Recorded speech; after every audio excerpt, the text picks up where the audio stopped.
emissions by 45% by 2030. And these are huge goals that we have. But to achieve these goals, a lot of action is required, and for that, so today's panel is to the idea behind today's panel is to unpack all these questions, to understand how can India meet its much needed climate goals without really displacing or exacerbating the conditions and of challenges of marginalized communities, and what would a really just climate transition look like? And also, how do we center the question of the right to land and the right to housing of communities and their participation within the climate change negotiations and discussions, and what we need to do? So to understand these questions, we have all our experts here with us. I would like to begin with Richa, and Richa, I would like to ask you to shed some light on this. You've done a lot of work on climate change and climate-related action. How does it affect the communities? So, in your opinion, what is the legal and policy framework under which this climate action operates, and how does it really affect people who are vulnerable? And in case they are displaced, are there any mechanisms to ensure that they are adequately rehabilitated and adequately set? Thank you, Rajesh, for setting the context. So here, I'll be mainly speaking in terms of land, the nexus of land, the renewable energy. So talking about it, why we have been pushing for the renewable energy, we have 500 gigawatt targets with us.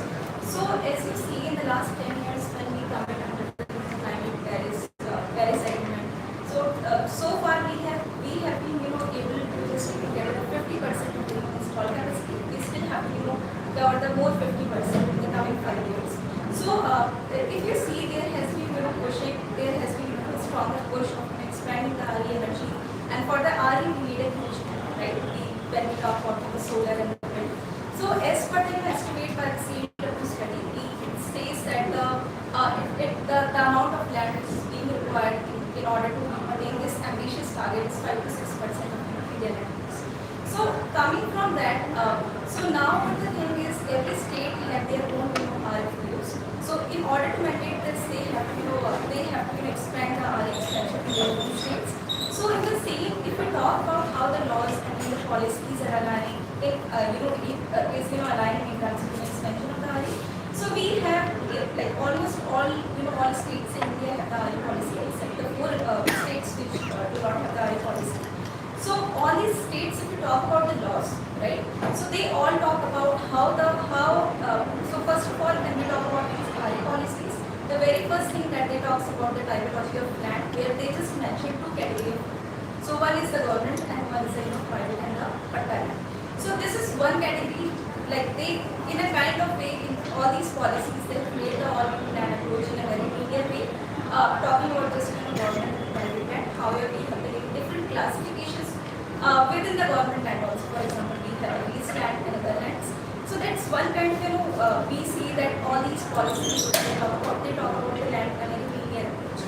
The second is also about how like most of these states, they have to meet the RUs. So they are also trying to facilitate the entire RE extension. For this, they have been implementing a different kind of need conversion. For example, when we need the land, we need to convert to the NA, and it takes a lot of time. So many of these RE policies, they talk about need conversion. And the third thing is how they are facilitating this is also waiving off the stamp duty and other things.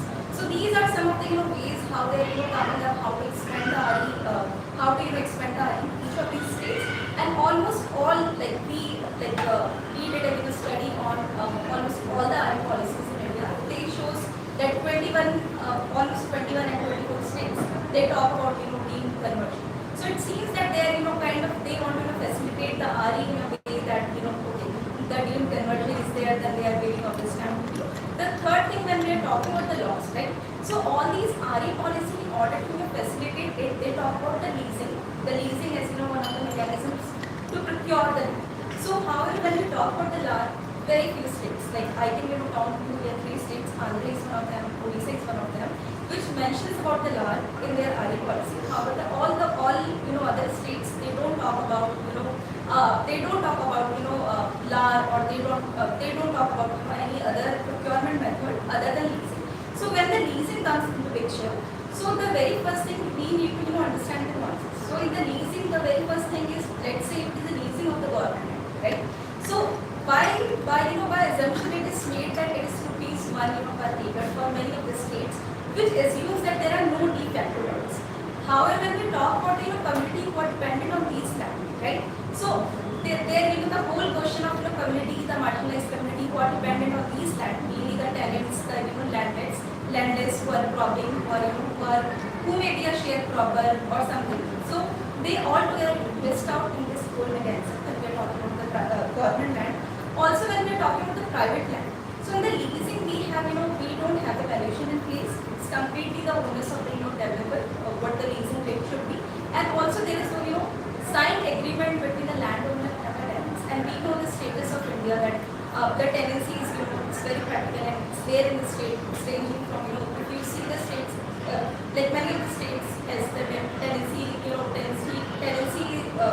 numbers in the range of 40%. So in all these mechanisms, if you see that in order to facilitate the eye, so the leasing is one of the way which is being adopted. So that the kind of equitable the legal framework that we have is not being implemented. So in this way we see that many of the laws and the policies that we are talking about, they are not able to actually cater the landless and the marginalized community. Thank you, Pooja. What is very interesting about how the provisions are being directed to push renewable energy forward. Can't hear you. Okay, sorry, I'll be louder and request the panelists also to be louder. So, at Housing and Land Rights Network, we do a study on evictions in the country. We calculate the number of people that have been displaced due to evictions, and between 2017 to 2013, we calculated that over 3 lakh people were evicted because of environmental reasons and projects. And including 50,000 people were evicted for disaster management. And disaster management is a reason that is used to, when we talk about urban flooding and protection of water bodies. So disaster management is the reason there. In Chennai, where Vanessa has been working for a long time now, she's been working, and she and her organization have been working to prevent eviction of marginalized communities along water bodies, and she's done some great work there. But Vanessa, I would like to understand from you, has the mitigation and adaptation measures, have they led to more evictions? What has the impact been on communities in urban areas, especially because you work in Chennai? Hello everyone. So I'll just give you a brief introduction about Chennai. So just to understand why we need to, it will help us to understand it better. So basically Chennai is a coastal town. We have 3 major rivers, that is the Adjar, Worm and Process. And we have a big canal that was constructed during the British rule over in Chennai. So what has happened is we have done quite a bit of work on the eviction and housing rights in the city. And one of the first things that we have to see is that over the last 4 decades in Chennai, at least 60,000 families have been forcibly evicted and resettled in the peripheral areas of the city. That's a huge number, which means 60,000 families. And most of these resettlement sites, if you were to look at, are all in the peripheral areas of the city. So that's one. So what has happened is, whenever there is a disaster, whenever there is a post-disaster rehabilitation, or whenever there is some sort of a rehabilitation programs planned for the communities, there will always be eviction. To give you an example, after 2004 tsunami, we had one of the massive waves of eviction that happened. So when tsunami occurred, hit the coast in December 2024, we've had evictions starting from January. So these are people who have always been in our coastal areas, who were practicing traditional livelihoods and who were refusing to move. So when the disaster happens, people were scared. They say, you will have another wave of tsunami. And they said, if you want to have housing, we've had, as a matter of fact, a government order that was passed immediately after the tsunami to tell them, if you do not move up from here to 500 meters beyond your high tide level, then you will not get housing at all. So at that point of time, when people have lost everything, they have no other option but to say, yes, we will accept to move out. And that was one of the massive waves of eviction that happened. Around 10,000 families from the city were moved to the peripherals. Then in 2015, Chennai faced one of these very heavy floods, where almost the entire city faced big flooding. So what happened then? So now comes to the point of narratives. So whose narratives are we talking about? We are talking about a very elitist environmental narratives where they said Chennai flooded because of your slums. So because the settlements are encroaching in all your rivers, so Chennai got flooded. Now, that was one of the biggest burdens that we faced because everywhere, even in the courts, we've had these several draconian orders, where they said, if you're not moving, then we'll send paramilitary forces. There were, several interpretations of our constitution itself in some of these orders where people said, if you want to challenge any of these evictions, you cannot come to the lower courts but to the high court. For how many people is the high court accessible? Then we've had several interpretations like take off their electricity, cut off their waters. There were cases where even before when people were resisting evictions, their ration cards were transferred first to the resettlement sites. So which gave the people very less, scope to even stand and fight. So that was the case that was happening. Now why? So there are two major reasons, One, after the flooding happened, everybody was talking about, yes, it's time to rejuvenate our rivers, we need to restore our rivers, we need to clear the, rivers of our encroachment. See, here we beg to differ. It's not encroachment, these are settlers. There's a different meanings for encroachments and settlements, So here there are people who were brought to Chennai by the Britishers to work on the Buckingham Canal and then all of a sudden you are nowhere. You are there for 60, 80, even 100 years and then all of a sudden you become an encroacher. Whereas there are commercial establishments encroaching the banks of the rivers and nobody cares about all of that.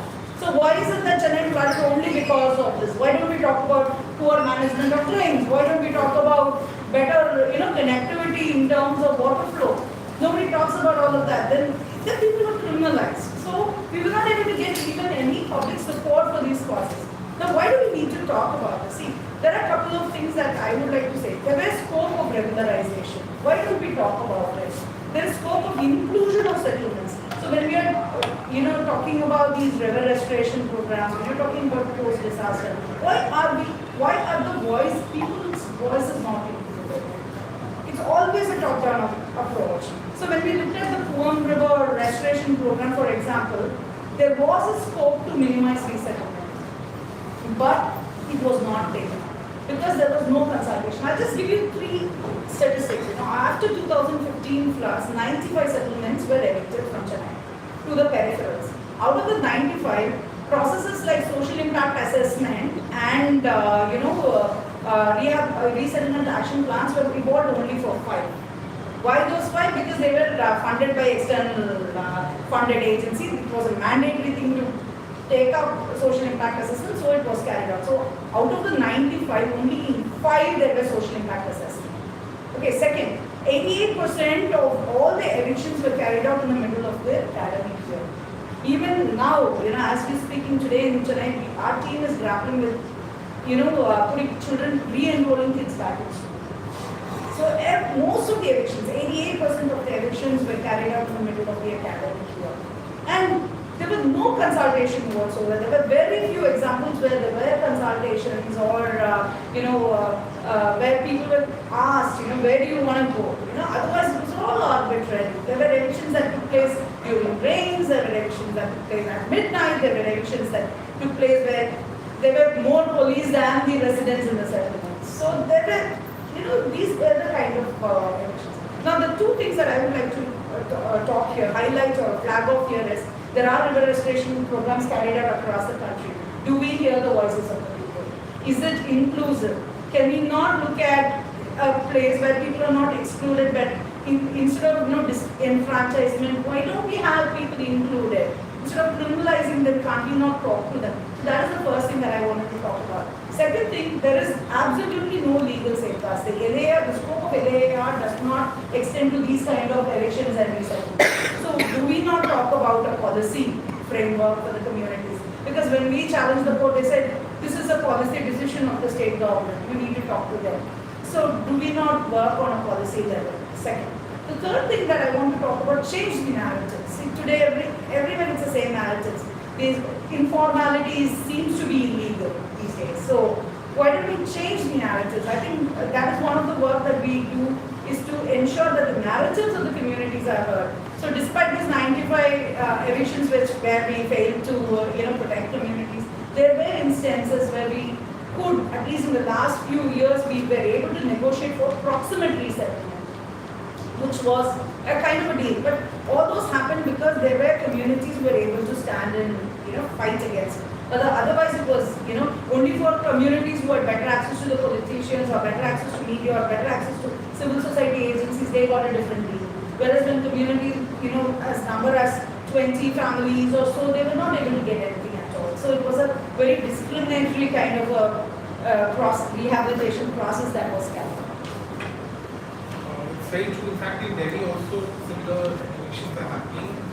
Madrasi camp, which is one of the most prominent cases of late, which was again evicted because of restoration of Yamuna and near the drains, etc. And a lot of evictions are happening on the same order, which talks about the clearing of these drains and around encroachments, quote unquote. I'll go to Devasmita now. You work a lot in East India, Orissa and Sundarbans. And what do you think is the impact of these conservation, increasing the forest cover and the carbon sink is the major goals in the ILDC? So increasing the forest cover and wildlife conservation, how's that impacting people? So before starting to talk about what the impact is having on the community, I think an introduction of what the present struggles of the community is right now in terms of climate crisis is I think important that we set the context. So right now the sea level rise, the water in the sea level is rising about 3 times more than the global average, which means that Sundarbans is an area which comprises of scattered islands with rivers entering into the sea.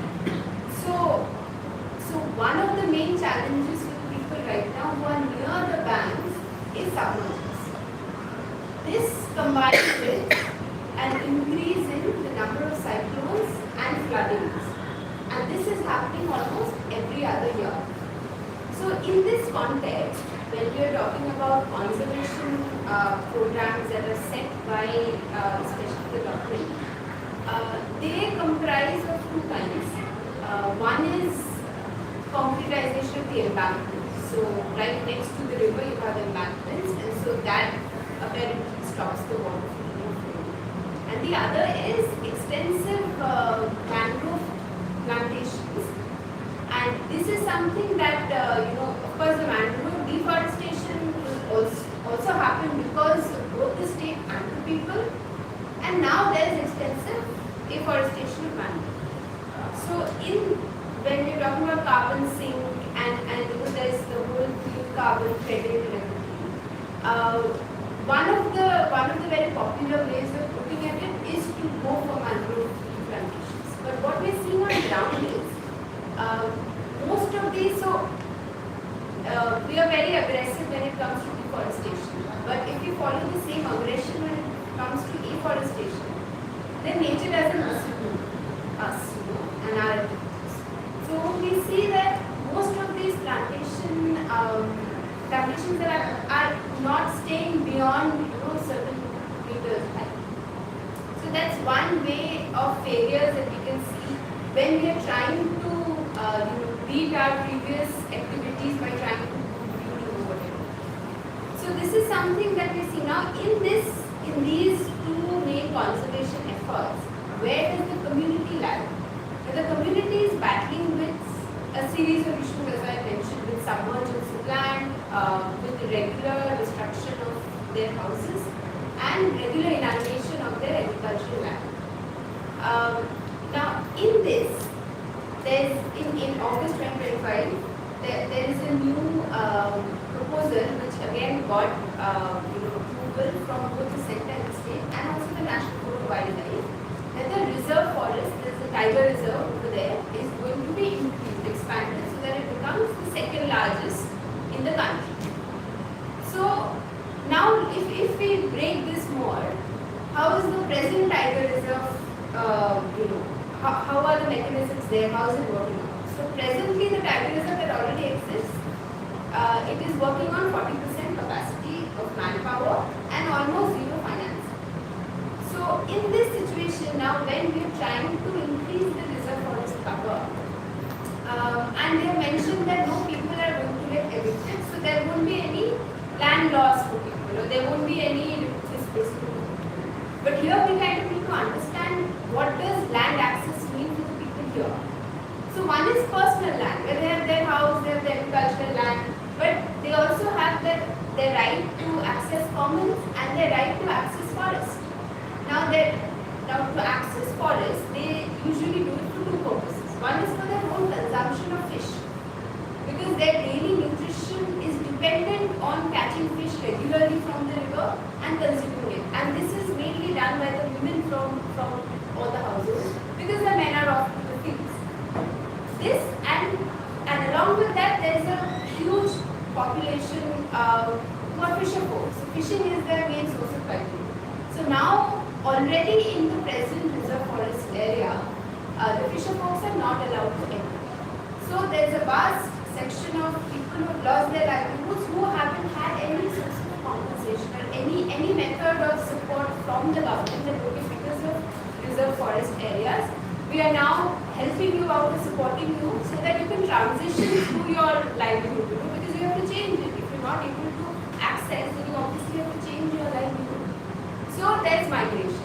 Now when there's an increase in the forest cover, it is going to impact lakhs of fisher folks even more. Probably fishing is going to be one of the least, percentage of people that who are going to get into that. So what happens to these people who are going to lose their livelihoods? This, again, in a situation that we have lost 5 islands in the past 25 years due to submergence. Now all of these people have had to be rehabilitated somewhere else.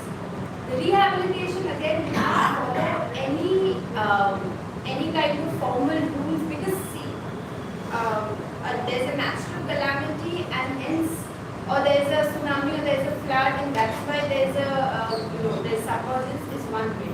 But when climate crisis, if the cause of submergence is climate crisis, then that is a slow onset affair. It does not happen in one day. It is a gradual process, and people who are living in that area, they realize the doom that's incoming, but they don't know the date when it will happen.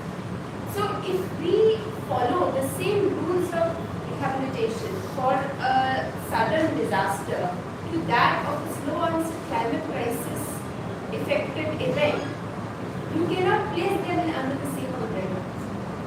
So but that's what we see. In these 5 islands, when people had to be rehabilitated, it was absolutely haphazard.